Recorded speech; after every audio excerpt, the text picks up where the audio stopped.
La passion est mon moteur. L'asphalte est ma source d'inspiration. Mon savoir-faire, je le partage tous les jours avec des centaines d'autres passionnés. Car je suis technicien chez Daffy. Équipement moto, accessoires et pièces détachées. Daffy, la passion pro.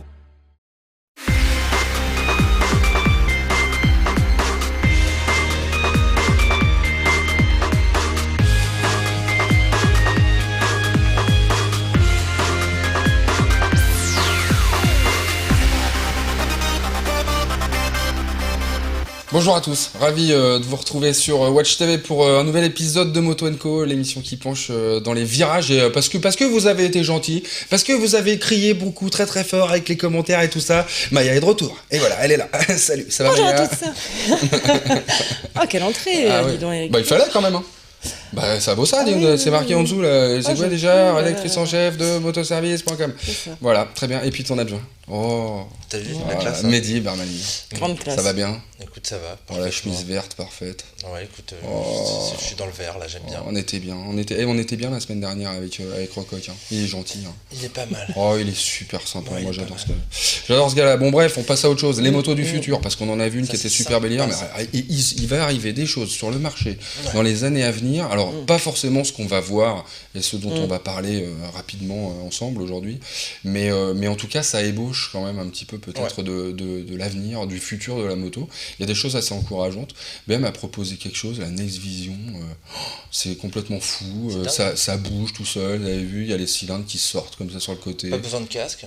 Pas besoin de casque. Mais oui, parce que tu tombes pas. Et pourquoi on tombe pas? Déjà parce que toutes les motos se reconnaissent entre elles, donc il y a plus de... elles se rencontrent plus. Elles s'aiment, mais elles vont pas jusqu'au bout, quoi. Non, et puis dans leur amour. Top sécurité, mais c'est quand même assez sympa, c'est assez excitant, je trouve, comme design et tout. Quoi. La Honda non plus, elle tombe pas. Et elle te suit, la Honda, regarde. Ah bah non, la Honda te suit. Non mais c'est moto culbuto. Moi c'est vrai, ouais, moto culbuto, c'est marque déposée ça. Mais non mais n'empêche que moi je trouve ça assez fascinant toutes ces motos avec les assistances, etc. Mais je me demande quand même un peu à terme où on va, quoi. Enfin parce que non mais c'est vrai, sérieux. C'est super, c'est beau, tout ça, mais on conduit encore à un moment dans l'avenir. C'est comme pour l'auto, hein, ce qu'on voit, l'auto, les voitures autonomes, etc. Enfin, moi, j'avoue que c'est un petit côté effrayant, quoi, pour moi. Hein, quand même. Alors tout ça, c'est pour notre bien, hein, c'est pour la sécurité, paraît-il. Mais franchement. Oui, mais entre la limite, tu sais, entre la sécurité et l'abolition des libertés individuelles, des fois, il n'y a pas loin, quoi. Ah, toi, tu crois que c'est ça, toi, l'idée? Ah, ben, philosophiquement, tu vois, ça te travaille, ouais. Ça me titille aux entournures, là. Comme ça, parce que tu sais que ça nous énerve tout de suite, on est tout énervé après. Donc on parle pas de titillage, moi, je suis chiffonné, moi. Toi, t'es chiffonné. Non, mais blague à part, tout ça, c'est pour notre bien, normalement. C'est de la sécurité, c'est quand même de la sécurité. Finalement, c'est un petit peu ce qu'on voit déjà aujourd'hui, avec toutes les assistances, en un peu plus loin. Mais déjà, aujourd'hui, on se rend compte qu'il y a des gens, ils en ont pas envie de ça, quoi. Oui, mais non, mais parce que les assistances, elles peuvent aussi t'empêcher d'agir, toi. Donc, à partir de ce moment-là, eh bien, ta liberté est brimée et t'as plus de plaisir non plus. Ouais, faut pas. Tu vois? Ouais. Mais c'est difficile, ça. T'en parlais l'autre fois, tu disais avec un DCT, par exemple, tu peux pas faire de roue arrière. Tu vois? Ouais, voilà, tiens, c'est dommage, j'aurais bien voulu lui en parler de ça à Fabrice Rococ la semaine dernière ou la semaine précédente. C'est vrai que y a une limite après aux assistances, à tout ça. L'exercice, c'est pas simple quand même. La moto, ça reste un truc qui est censé être un peu fun, un peu marrant. C'est vrai qu'on n'est plus dans cette ère-là de trop et qu'on nous pousse quand même à être de plus en plus prudents. Mais par exemple, effectivement, sur un trail comme l'Africa Twin, une boîte automatique, c'est super au quotidien pour aller, les bouchons, les trucs pour aller bosser. Mais un vrai trail, c'est un truc qui peut faire un wheeling pour passer un obstacle, quoi. C'est un truc qui peut, où on peut rester en première si on en a envie, quoi. C'est dangereux un wheeling. Ouais, c'est dangereux, mais on voit bien, mais c'est un peu ça la limite. Au final, c'est ça la limite. Tiens, c'est ça la question. C'est dangereux si c'est mal fait. Si c'est bien fait par quelqu'un qui maîtrise, bon. Ça dépend des situations, ça dépend. Non, mais voilà, c'est de pouvoir choisir. Mais tout est là. En fait, c'est l'homme doit conserver sa capacité, si tu veux, de réaction et d'adaptation aux circonstances. La machine, elle ne saura pas le faire, ça, forcément, tu vois. Ouais, mais tu vois, la vraie question, c'est, puisqu'on en parlait tout à l'heure de la voiture, tu vois, de la voiture autonome, etc.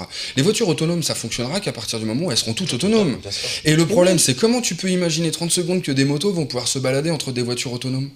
Eh bien non, Mais t'auras c'est des pas parcs, t'auras des possible. parcs qui sont Oui. réservés à une Non, mais certaine justement, partie de la population. justement, ça a été soulevé ça, par l'association des constructeurs européens, Ouais. le problème des tests des voitures autonomes avec les motos. Parce que jusqu'à maintenant, ce n'était pas encore tout à fait acté.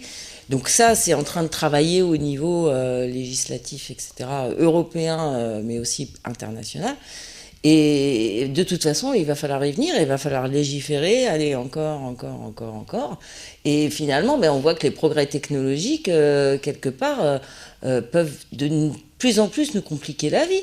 Autant qu'ils assurent de la sécurité. Ouais, c'est un peu ma crainte. Parce que tu vois, on voyait là tout à l'heure la petite moto Honda là, qui te suit, c'est mignon ça, tu vois, ta moto qui te suit là, comme un petit chien qui te ramène dans ton garage. Pour bien la garer, pour pouvoir la garer C'est facilement. super, mais est-ce que ça cache pas la moto finalement que tu conduis plus vraiment quoi. C'est Moi, ça. la vraie question elle est là. C'est quoi. Yamaha qui met C'est un ça. robot sur sa moto, Oui. et voilà, Ouais. pour le faire. Du coup, mais pourquoi Ouais, ben non, mais bon, alors moi j'ai ma théorie sur la motobot et le fait vas-y, qu'ils aient laissé explique-moi, tu vas-y. vois, un motard dessus. Je pense que c'est juste pour nous dire, voilà, c'est quand même vous qui allez continuer à la conduire cette moto, et on le voit, il accélère, il freine, il passe les rapports, etc. La vérité, c'est que tu n'en as pas besoin de ce robot sur la moto, et que tout peut être intégré à l'intérieur, et qu'elle peut passer les vitesses toute seule, elle peut tout faire toute seule en fait. Ouais. C'est un automate après Je cette crois qu'on n'en a moto-là. pas besoin. Mais moi j'en ai pas Sinon, envie. c'est plus de la moto. Quoi. Moi j'en ai pas envie Bah en non. fait. Moi, je préfère la vision finalement de Kawa et de son J, là, tu sais, que son concept J, la moto modulable, polyvalente à souhait. Qui Oui, peut alors être, ça, c'est vraiment- mi-scooter, et puis après devenir un peu plus racé, sportif. c'est pas du tout quelque chose qu'on a vu vraiment rouler Ah non, on l'a pas vu comme vraiment rouler, mais ce c'est- qu'on je veux voit dire, dans la derrière. conception, dans la façon de penser la moto de demain, je préfère cette vision-là. Par finalement. contre, ça, tu vois, c'est rigolo, c'est Elite Motors. Motors qui fait Ouais. ça. Et en fait, c'est ce qu'on trouve dans la Honda. hein. Ah, les gyroscopes. C'est un système, un peu de gyroscope qui permet de maintenir la moto en équilibre. Ça, faut reconnaître que c'est assez fascinant. Après, il y a des Bon, trucs lui, il est marrants. ridicule. lui. Le truc marrant, Le Rhino, quoi. Mais le Rhino, c'est rigolo. Ah, quoi. il est- Attends, mais La regarde, moto, quoi. regarde le Kekos. Attends, il y a un moment, je jure, il faut regarder ça. Vous êtes ça paye. méchant. Non, ça paye. C'est quand il essaye de faire un demi-tour à un moment. Je pense qu'on l'a mis. Regarde, c'est là. Là, là, moi, il me fait pleurer, lui. Lui me fait pleurer. Tu te vois faire ça, toi, dans la rue? Moi, je suis désolé, j'en veux pas de son truc. Ouais, mais moi, Non, j'aime j'en veux les pas. deux roues, moi. J'en veux pas. Mais Je écoute, il y pars en là, a beaucoup complètement nul. qui roulent en monoroue, là, en Gros, solo c'est wheel, pire. par exemple. Non, mais moi j'en veux pas. J'en veux pas de tout ça. Avant, parce qu'on. Comment Mais dire c'est peut-être ce qui explique, tu vois, au contraire, le succès des motos toutes simples.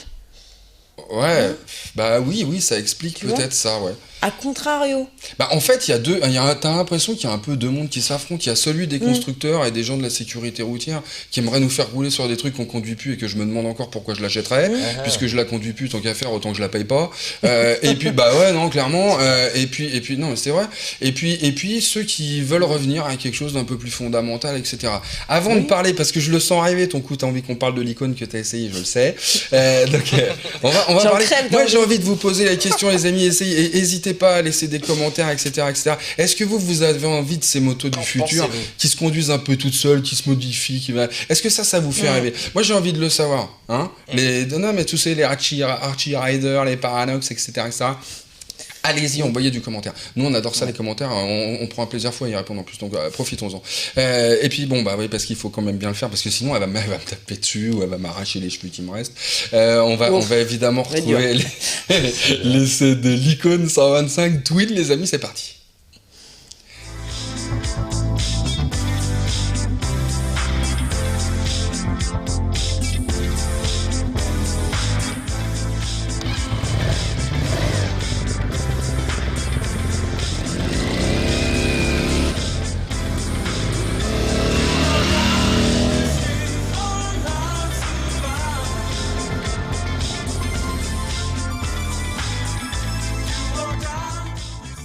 Voici une nouvelle venue sur le segment des 125 rétro, plutôt tendance 70s à l'américaine entre bobber et chopper.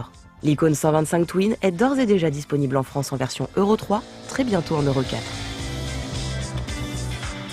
Produite en Chine par Li-Feng, que l'on connaît bien pour ses Regal Raptor, cette 125 Twin se distingue de la production vintage actuelle.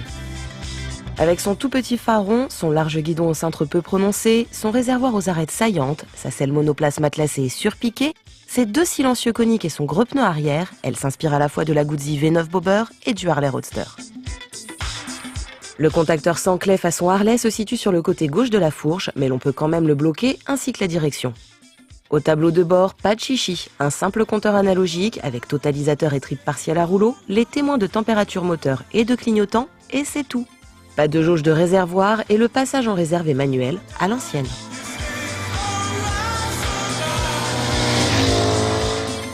Cette 125 Twin au cadre double berceau acier est motorisée par un bicylindre 4 temps à carburateur et refroidissement liquide, mais la version RE4 sera bien sûr à injection.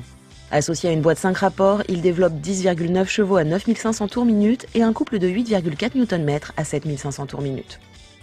Reposant sur des jantes en alu de 18 pouces à l'avant et 15 à l'arrière, avec une largeur de pneu de 90 mm avant et un bon 140 mm à l'arrière, cette icône est suspendue par une fourche standard enjolivée de soufflets et de 2 amortisseurs à bonbonnes séparées. Le freinage quant à lui est confié à 2 disques 260 et 240 mm avant-arrière et trié de 2 pistons. Assez conséquent, le poids à sec est annoncé à 150 kg, à lester avec les 14 litres du réservoir, mais cela ne se ressent pas une fois en route, le masse étant bien réparti. Des séries spéciales et des accessoires seront bien sûr proposés, comme une selle biplace, bien utile par exemple. Certains revendeurs ont déjà commencé à les customiser et d'autres modèles sont attendus avec de plus grosses cylindrées. À 2 999 €, la 125 Twin est certes un peu plus chère que d'autres 125 vintage, mais c'est la seule à proposer un bicylindre et un style original. Mais dis-moi, tu t'es régalé, hein? Oui, c'est dommage. La pluie, tout ça. Il faisait vraiment pas beau. En fait, je me marre parce que, alors toi qui aimes bien les motos qui poussent un peu, les trucs un peu vénères, quoi, tu vois, tu te retrouves en ce moment à faire que du 125. Ça me fait marrer, pardon, excuse-moi. Je devrais pas me moquer. Mais moi, j'aime tout ce qui a deux roues. Mais c'est sympa en même temps. Tout ce qui roule avec un moteur, donc. Non, mais c'est vrai. Donc voilà, et puis tout le monde a commencé par une 125. Ah, puis il faut. Et vraiment. Non, mais il faut, même moi je le conseille à tout le monde en fait, une petite 125 à vitesse. Il va y en avoir de plus en plus. Et puis c'est cool, et puis là, va y en avoir de plus en plus. Ouais, oui, on le voit segment. bien, c'est un segment qui vraiment a du succès. Surfe sur la tendance. Auprès de tout le monde, ça remplace les 125 utilitaires qu'on avait jusqu'à maintenant, tu vois, les YBR ou CBF 125. Qui n'était pas hyper charmante, quoi. Non, bah après, voilà, c'est plus moderne, etc. Mais ça a un petit côté, funky, quoi. Ouais, bah ça joue la carte de l'esthétique, quoi. Ouais, tout à fait, de l'esthétique. Celle-là, elle se distingue en plus parce que c'est un bi, quoi. Toutes les autres, c'est des monos, donc c'est un petit côté différent, quoi. Ouais, c'est sûr. Après, même au niveau du son, hein, c'est plus sympa, quoi. Au niveau sonore, après, c'est vrai qu'on peut arranger ça encore avec des pots, etc. On a vu là, il y avait deux versions qui étaient sympas, l'idée avec ces petites motos, c'est de préparer, quoi. Et il y en a déjà des très jolis à voir chez Showroom Moto au Mans. C'est là où on a fait. Moi, ça me rappelle l'époque, tu sais, des maraudeurs, des Virago. Oui, ça un petit peu. On trouve un petit peu. Bon, c'est pas Made in Japan. Là, tu sais, ça me fait penser à un truc. Vous imaginez que les grandes marques, je parle Yamaha, Honda, machin, ils nous ressortent des trucs un peu de ce genre-là, mais eux, là, ils auraient du mal, non? Derrière, à survivre. Non, mais il y aurait le prix. Oui, il y aurait toujours le prix. C'est quand même 3000 balles, là. Celle-ci, elle est un petit peu chère, c'est vrai. C'est pas donné, mais c'est vrai qu'elle a un look à part et que c'est sympa, enfin, ça change, quoi, tu vois. C'est un truc qu'on n'a pas l'habitude de voir, donc ça peut peut-être justifier qu'on mette un petit peu d'argent. Avec la construction japonaise, tu peux mettre 1000 € de plus. Oui. Ah ouais? Oui, parce que si Yamaha sortait cette Resonator, là, le concept qu'on avait vu au salon il y a 2 ans aussi, moi je la trouve très jolie. Bon, écoute, on va t'en laisser. On va t'en mettre une petite caisse, une petite caisse de 6 de Resonator pour Marie Camus. Et puis en attendant, moi ce que je vous propose, c'est de nous retrouver la semaine prochaine, les amis. Alors pas vous, parce que figurez-vous que c'est le patron qui vient, c'est le taulier, et donc voilà, on est gentil, on le brosse dans le sens du poil toute la semaine. Et puis il sera là avec le patron du style et du marketing de Peugeot Scooter. Parce que figurez-vous qu'il a essayé le Metropolis 400, le nouveau, le patron, Didier Meyer. Et donc voilà, donc on le retrouve la semaine prochaine. On se retrouve tous d'ailleurs, tous ensemble. On fera une grande fiesta à 21h sur Watch TV et sur motorlife.tv. Et pour retrouver tous les essais en long, en large et en travers, motorlife.tv, toujours, c'est la même adresse. En fait, ça change rien. Mais par contre, c'est sympa. C'est grand, tout ça, c'est plus long. Voilà, allez, je vous embrasse. Salut, à plus tard.